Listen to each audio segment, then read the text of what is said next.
En esta imaginaria peregrinación nos desplazamos ahora a Fátima, en Portugal. Cuando la Santísima Virgen aparece, el mundo está en plena guerra y en Rusia el último zar ha debido abdicar y junto con su familia será poco después asesinado por los bolcheviques. Al finalizar la contienda mundial en 1918, desaparecerán las monarquías como habían sido conocidas hasta entonces. Apenas terminadas las apariciones, los comunistas se hacen con el poder en Rusia. De esa nación, el comunismo, o desde ella, se expandirá dominando primero naciones europeas y luego países de Asia, América y África. La fe católica, que ya venía padeciendo cruentos ataques provenientes del iluminismo, presentado bajo diferentes ropajes filosóficos y políticos, a partir de ese momento será perseguida por la ideología marxista y desde dentro por el incipiente modernismo. Es en aquel momento de la historia que el cielo elige a 3 niños de un ambiente rural donde se vive la fe, para enviarles el ángel de la paz antes de la llegada de la Virgen. Y Dios, que saca fuerza de la debilidad y que sorprende a los sabios y prudentes, por medio de María Santísima, les confiará a esos pequeños nada menos y nada más que la misión de urgir a toda la humanidad a la conversión y anunciarle qué ha de ocurrir si no se atiende y da respuesta a los pedidos celestiales. Bueno, tal brevemente el contexto histórico. Sin embargo, Fátima no es historia pasada, sino actual, con acontecimientos que aún no se han cumplido. Y en tal sentido, necesario recordar que el Papa Benedicto XVI, en su visita del 2010 al santuario, aseveró que Fátima está abierta al futuro. La protestantización de la Iglesia en el campo teológico y litúrgico, el relativismo moral que se ha inmiscuido en el cuerpo místico para envenenarlo, el desplazamiento de Dios por el hombre del centro de la predicación y de la vida eclesial, la negación, la ofuscación de la verdad de la fe, los errores, falsedades, llamados nuevos paradigmas, la filantropía suplantando a la caridad cristiana, todo eso son indicaciones que el mensaje y las advertencias de Fátima fueron por muy pocos escuchados.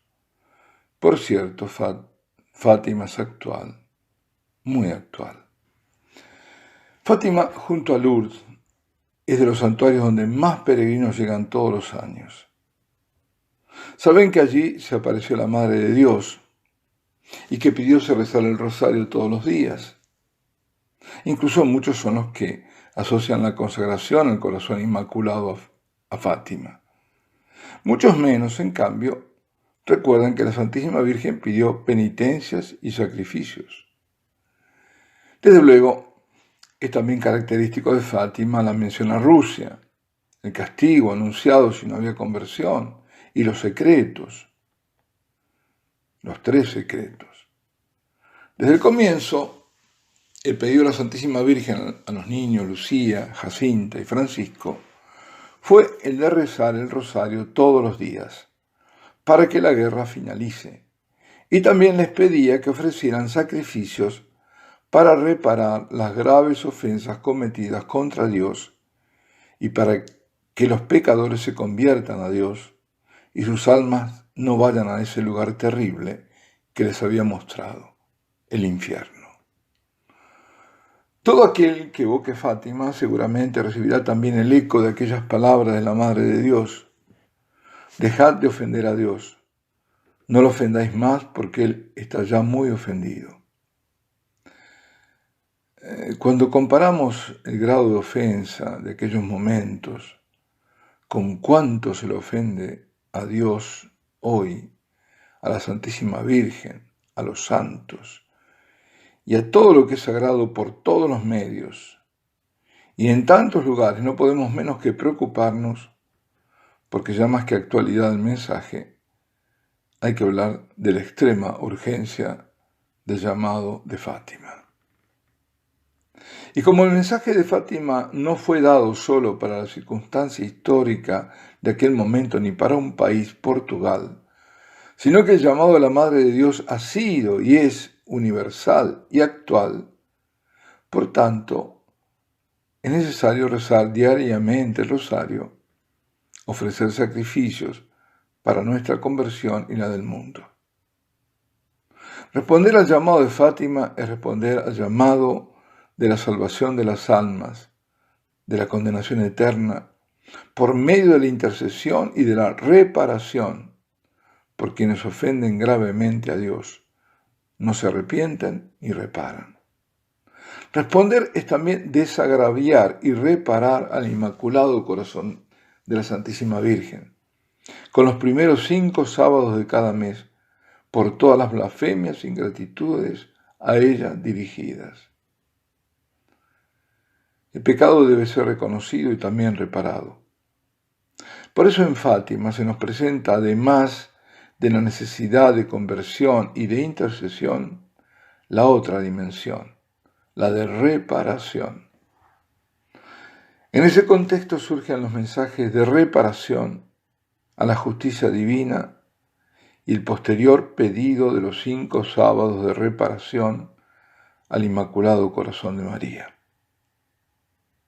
Aun cuando oración, penitencia, sacrificio ofrecido a Dios como reparación e intercesión es parte del núcleo del mensaje de Fátima, y la devoción y la consagración también al Corazón Inmaculado de María, no lo es todo, puesto que hay una parte muy importante que suele soslayarse y que ahora emerge con gran fuerza.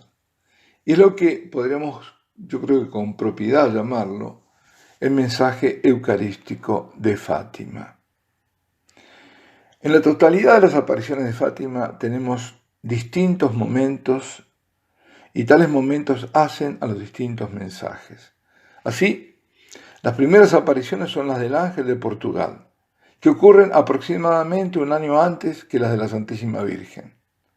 Luego, en 1917, siguen las 6 apariciones de la Virgen en Fátima, que van del 13 de mayo al 13 de octubre. La fecha, el 13 de octubre, del milagro del sol, que es signo de la Eucaristía, el sol, porque es equiparado como imagen a la Eucaristía. Por eso las custodias son generalmente con rayos que emergen del centro, donde se coloca el Santísimo Sacramento. Ambos, el sol y la Eucaristía, son fuentes de todo poder y vida, uno de orden natural, el sol, y la otra, la Eucaristía, de orden sobrenatural. Por último, están las apariciones de Sor Lucía que tienen en España, en Pontevedra y en Tui, respectivamente, en los años 1925-1926 y la de Tui en 1929. En la primera aparición de 1916, aproximadamente 16, porque no se recordaba muy bien Lucía, el ángel dice a los 3 niños: no tengáis miedo, yo soy el ángel de la paz, orad conmigo. Y les hace repetir: oh Dios mío, yo creo, os adoro, espero y os amo. Os pido perdón por aquellos que no creen, no os adoran, no esperan ni os aman. Es decir, instruye a los pastorcitos sobre la necesidad de reparación por los pecados con que Dios es ofendido, enseñándoles ese sencillo acto, que es un acto de adoración, de fe, de amor y de esperanza. Adoración y las 3 virtudes teologales, en una forma muy sencilla y muy concentrada, digamos. En la segunda aparición, el mismo ángel de Portugal o de la paz les inculca el espíritu de sacrificio, a lo que ellos responden haciendo diariamente sacrificios y penitencias. ¿Y cómo? Esas 2 apariciones son, en la divina pedagogía, preparación de la tercera, que es la última manifestación angélica, verdadero mensaje eucarístico y trinitario. En la tercera aparición ven los niños que el ángel tiene en su mano izquierda un cáliz, sobre el que está suspendida una hostia. Les da la sagrada forma a Lucía y la sangre del cáliz a Jacinta y a Francisco, mientras todos permanecen de rodillas, y les dice: tomad y bebed el cuerpo y la sangre de Jesucristo, horriblemente ultrajado por los hombres ingratos. Reparad sus crímenes y consolad a vuestro Dios. Por medio de este episodio de la historia de Fátima, queridos hermanos, queridos amigos, el cielo nos está mostrando que también nosotros debemos reparar eucarísticamente por tantos crímenes, ultrajes, ingratitudes contra Dios. Y todo en Fátima es ejemplar. Por eso el cardenal Sará, actual prefecto para el culto divino, llega a afirmar que aquella escena del ángel dando la Santa Comunión a los pequeños nos indica cómo debemos nosotros comulgar con el cuerpo, con la sangre de Jesucristo, de rodillas y en la boca.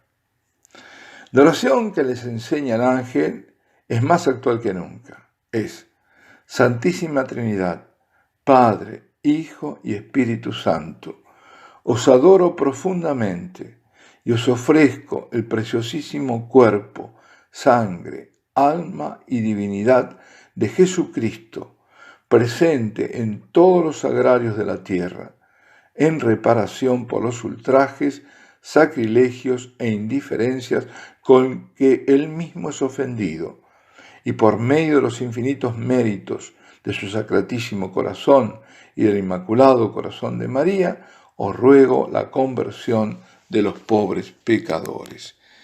Esto tiene mucha enjundia. Vamos en el próximo audio a comentarlo. Alabado sea Jesucristo, Ave María Purísima.